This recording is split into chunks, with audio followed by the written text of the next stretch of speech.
नमस्कार दोस्तों, मैं फिर से अपने चैनल में आप सभी का स्वागत करता हूं। दोस्तों, जैसा कि अभी हम लोग क्या किए हुए हैं, डीजे देशमुख पकड़े हुए, ठीक है। चलिए आज हम लोग किस पे चर्चा करते हैं, रॉक पे। आज का हम लोग का सब्जेक्ट क्या है, रॉक, ठीक है। चलिए पहला क्वेश्चन क्या निकल के आता है इससे कि रॉक्स के ओरिजिन यानी उत्पत्ति, फॉर्मेशन के आधार पर रॉक को कुल कितने ग्रुप में बांटा गया है। क्या है क्वेश्चन कि रॉक को ओरिजिन और फॉर्मेशन के आधार पर कुल कितने ग्रुप में बांटा गया। कितने ग्रुप में, 3 ग्रुप में। कौन कौन सा है भैया, आग्नेयस रॉक, सेडिमेंट्री रॉक और मेटामॉर्फिक रॉक। 3 तरह का, आग्नेयस, सेडिमेंट्री और मेटामॉर्फिक, ठीक है। चलिए अगला क्वेश्चन क्या बोलता है कि यूजी से निकलने वाला मॉल्टेन मटेरियल यानी मैग्मा अर्थ के relative near the surface of the earth क्या कहलाता है। क्या है, यूजी से निकलने वाला मॉल्टेन मटेरियल यानी मैग्मा अर्थ के relatively near the surface of the earth यानी अर्थ के सबसे ऊपरी सतह पे जो जम के जमा हुआ है क्या कहलाता है, आग्नेयस रॉक। क्या कहलाएगा, आग्नेयस रॉक। अगला क्वेश्चन क्या है कि पूर्व विद्यमान रॉक टूटकर उनके टुकड़ों की परतों जमा होने से जिस रॉक का निर्माण हुआ है क्या कहलाता है। क्या है कि पूर्व में विद्यमान रॉक्स यानी जो रॉक पहले से पड़ा हुआ है वो अगर टूट कर कहीं पर लेयर बाय लेयर जमा हो गया है तो उस तरह से जिस रॉक का निर्माण होता है वो क्या कहलाता है, सेडिमेंट्री रॉक। और एक बहुत मोस्ट इंपॉर्टेंट क्वेश्चन क्या आता है कि कोयला कौन सा रॉक है भैया, तो कौन सा रॉक है, यही सेडिमेंट्री रॉक है, ठीक है। चलिए अगला बढ़ते हैं। पूर्व विद्यमान रॉक पर हाई टेम्परेचर और प्रेशर की क्रिया से जिस रॉक का निर्माण होता है वो क्या कहलाता है, मेटामॉर्फिक रॉक। वो क्या कहलाएगा, मेटामॉर्फिक रॉक। यानी पूर्व में विद्यमान जो चट्टान पहले से पड़ा हुआ है उस पर क्या हो रहा है, हाई टेम्परेचर एंड प्रेशर का जो रिएक्शन करके जो नया कुछ टूटता है या कहीं पे क्रैक कर जाता है उस तरह से अगर कोई पत्थर का निर्माण होता है, रॉक का निर्माण होता है तो वो क्या कहलाएगा, मेटामॉर्फिक रॉक कहलाएगा, ठीक है। अगला क्वेश्चन क्या बोलता है, देखिए मैग्मा का कंपाउंड क्या है। क्या है, मैग्मा का कंपोनेंट क्या क्या है। क्या क्या है मैग्मा का कंपोनेंट, देखिए iron, aluminium, magnesium, calcium, sodium, potassium के कॉम्प्लेक्स यानी जटिल सिलिकेट्स एंड ऑक्साइड। मैग्मा में क्या क्या है भैया component, iron, aluminium, magnesium, calcium, sodium, potassium के कॉम्प्लेक्स, सिलिकेट्स एंड ऑक्साइड्स, ठीक है। चलिए आगे बढ़ते हैं। मोस्ट इंपॉर्टेंट क्वेश्चन है कि मैग्मा में सिलिका कितना परसेंट होता है। कितना परसेंट होगा भैया, 35 to 75%। कितना परसेंट, मैग्मा में सिलिका कितना परसेंट होगा, 35 to 75%, ठीक है। आगे क्या बोलता है, देखिए मैग्मा का मैक्सिमम कंपोनेंट कैसा होता है। मैग्मा का मैक्सिमम कंपोनेंट कैसा होगा, नॉन वॉलेटाइल। कैसा होगा, नॉन वॉलेटाइल, ठीक है। चलिए आगे बढ़ते हैं। क्या बोलता है कि मैग्मा कितने परसेंट पर पिघलता है। कितने परसेंट पर पिघलता है, 1000 डिग्री। कितना, 1000 डिग्री पर पिघलता है।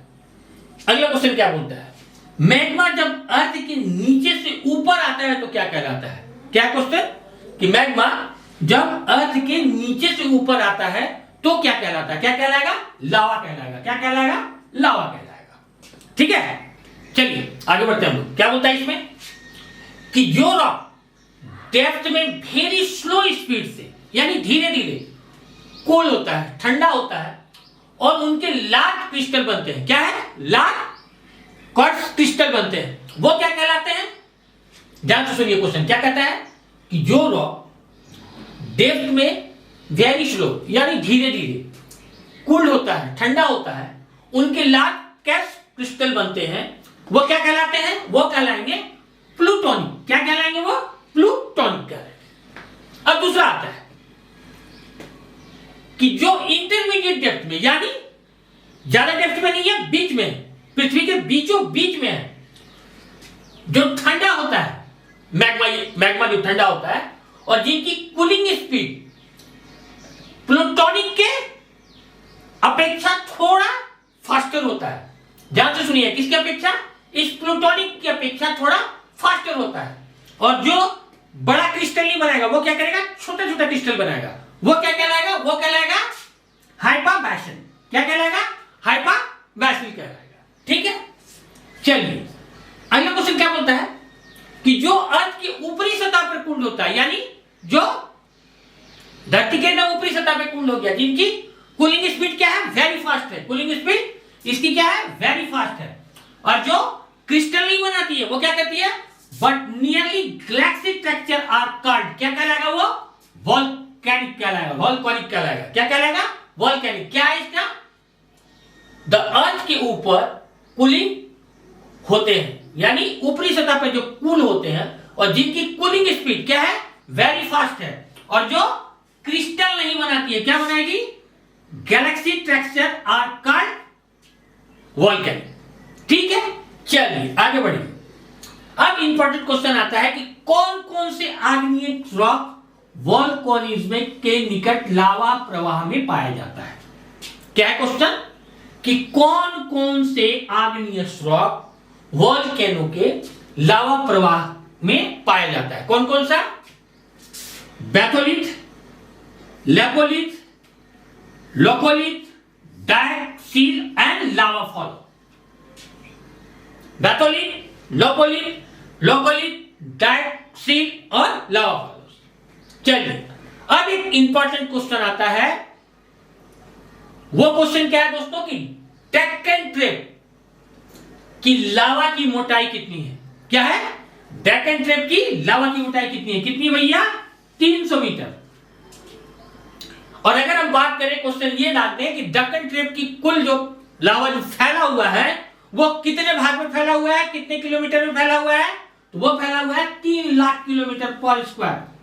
3 लाख किलोमीटर स्क्वायर पर स्क्वायर में 3 लाख किलोमीटर स्क्वायर में फैला हुआ है। क्या, डेक्कन ट्रेप का टोटल जो लावा जो फैला हुआ है वो कितने एरिया में, 3 लाख किलोमीटर स्क्वायर के एरिया में फैला हुआ है। ठीक है, अब अगला क्वेश्चन क्या बोलता है कि सरफेस पे फटे हुए लावा फॉलोस को क्या कहते हैं। सरफेस पर फटे हुए लावा फॉलोस को क्या कहते हैं, एक्सट्रैक्सिव कहते हैं। क्या कहते हैं, एक्सट्रैक्सिव कहते हैं। और दूसरा क्वेश्चन क्या है कि बैथोलिथ, लोकोलिथ, डाइक और सील को क्या कहते हैं, इंट्रैसिव। क्या कहते हैं, इंट्रैसिव। लावा फॉलोस को क्या कहते हैं, एक्सट्रैसिव। और बैथोलिथ, लोकोलिथ, डाइक और सील को क्या कहते हैं, इंट्रैसिव। ठीक है, अब हम लोग बात करते हैं किसकी, composition and classification of igneous rock. क्या है चर्चा का विषय, composition and classification of igneous rock. पहला क्वेश्चन क्या बोलता है कि आग्नेयस रॉक का वर्गीकरण किस आधार पर किया गया है। आग्नेयस रॉक का जो वर्गीकरण किया गया है वो किस आधार पर किया गया है भैया, केमिकल कॉम्पोजिशन के आधार पर। किस आधार पे, केमिकल कॉम्पोजिशन के आधार पर। दूसरा क्वेश्चन क्या है कि जो अनिवार्य मिनरल आग्नेयस रॉक का निर्माण करते हैं, अनिवार्य most important minerals for the making of igneous rock, वो कौन कौन से हैं, ध्यान से सुनिए। Quartz, mica, feldspar and ferromagnesian minerals. कौन कौन से हैं, most important making for igneous rock minerals कौन कौन से हैं, quartz, mica, feldspar, ferromagnesian minerals. ठीक है, चलिए अब मैं आपको एक टेबल दे रहा हूं, ध्यान से सुनिए। इस टेबल में क्या है, इसमें सिलिका का परसेंटेज है और रॉक का क्वालिटी भी दिया हुआ विद एग्जांपल। देखिए क्या है, अगर सिलिका मोर देन 65% है तो क्या बोल रहा है, सिलिका मोर देन 65% है तो रॉक क्या होगा, एसिड रॉक होगा। Example granite. Silica more than 65% है तो रॉक क्या होगा, एसिड रॉक होगा। एग्जांपल क्या है, ग्रेनाइट। दूसरा, अगर सिलिका का परसेंटेज 55 से लेके 65% के बीच में है तो क्या बोल रहा है, 55 से लेके 65 के बीच में है तो क्या होगा, रॉक इंटरमीडिएट रॉक होगा। एग्जांपल क्या है, डायोराइट। अब तीसरा आता है कि अगर सिलिका का परसेंटेज 45% से लेके 55% के बीच में है तो रॉक कौन सा होगा? Basic rock. Example basalt. क्या है? बेसाल्ट। 45 to 55% के बीच में अगर सिलिका परसेंटेज है तो क्या होगा? बेसिक रॉक और एग्जांपल बेसाल्ट। ठीक है, चलिए आगे बढ़िए। अब बात करते हैं कि अगर सिलिका का परसेंटेज 45% से नीचे है तो क्या होगा? अल्ट्रा बेसिक रॉक होगा और एग्जांपल पेरियोडाइट, पेरियोडोटाइट।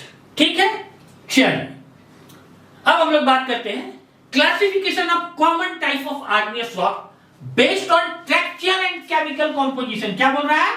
ट्रैक्चर and chemical composition. ठीक है, चलिए पहला क्या आता है? प्लूटोनिक। प्लूटोनिक में एसिड में आएगा ग्रेनाइट, इंटरमीडिएट में आएगा साइनाइट और डायोलाइट, बेसिक में आएगा गैब्रो और अल्ट्रा बेसिक में आएगा पेरियोडोटाइट, पेरियोडोटाइट। ठीक है, दूसरा में क्या आएगा? हाइपोबेसल। हाइपोबेसल में क्या आएगा? एसिड में ग्रेनाइट, इंटरमीडिएट में भी साइनाइट और डायोलाइट, बेसिक में आएगा टोलेराइट। ठीक है, और तीसरा वैल्कोनिक। वैल्कोनिक में क्या आएगा? ओबिसिडियन। ओबिसिडियन आएगा एसिड में, अल्ट्रामीडिएट में क्या आएगा? ट्रैक्सिटाइट एंड एंडिसिटाइट, ट्रैक्सिटाइट एंड एंडिसिटाइट। और इसका बेसिक में क्या आएगा? बेसाल्ट। ठीक है, तो दोस्तों आज की ये वीडियो मैं यहीं तक रोकता हूं और आप लोगों से गुजारिश करूंगा, विनती करूंगा कि आप इसी तरह हमारे साथ जुड़ते रहिए, मेरे हिम्मत को बढ़ाते रहिए दोस्तों। और मेरा जो भी प्रयास रहता है ना उसमें कमेंट जरूर कीजिए दोस्तों, क्योंकि कमेंट से ही ना मेरे को पावर मिलता है। और एक छोटा सा बात मैं आप लोगों को बता देता हूं, जो भी मेरे भाई बंधु लोग हैं, जो भी जूनियर है मेरे, मैं एक चीज बता देता हूं भैया, ये जो काम है ना ये मेरा एंजॉय है। मैं आपको बता दूं, मैंने आज तक कभी भी किसी बच्चे को ट्यूशन नहीं पढ़ाया। मेरे पास बहुत सारे मैसेज आते हैं भाई बंधु लोग, सर ऑनलाइन क्लास स्टार्ट कीजिए, इसका क्लास। भाई मेरे पास समय का भी बहुत किल्लत होता है। मैं जो कुछ भी देता हूं ना ऐसे ही दिलचस्पी से करता हूं, मैं बॉन्डिंग में काम नहीं करता हूं।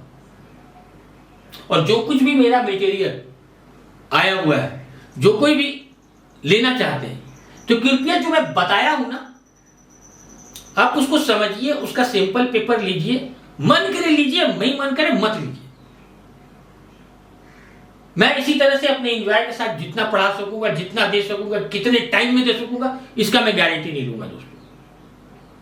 मेरे शिफ्ट में ड्यूटी है, मैं पहले बता चुका, मेरी मम्मी 100% पैरालाइज्ड है, शिफ्ट में ड्यूटी है, 4 साल का छोटा बच्चा है, 2 रूम का मेरा घर है, तो जितना हो सकेगा भैया ना मैं उतना दूंगा। ठीक है, इसीलिए आप मुझ पे ये विश्वास मत कीजिए कि मैं इतने दिन में कंप्लीट करा दूंगा। हाँ, ये आप दुआ कीजिए कि भाई सर को समय मिल जाए, अगर टाइम मिल जाएगा तो जरूर डाल दूंगा, मैं सारे के सारे मटेरियल डाल दूंगा। ठीक है, तब तक के लिए गुजारिश करूंगा कि आप इसी तरह हमारी हिम्मत को बढ़ाते रहिए, मेरे चैनल को सब्सक्राइब कीजिए दोस्तों, शेयर कीजिए। ठीक है, और कमेंट जरूर कीजिए जिससे कि हमको भी बूस्टिंग एनर्जी मिलते रहे। तब तक के लिए धन्यवाद।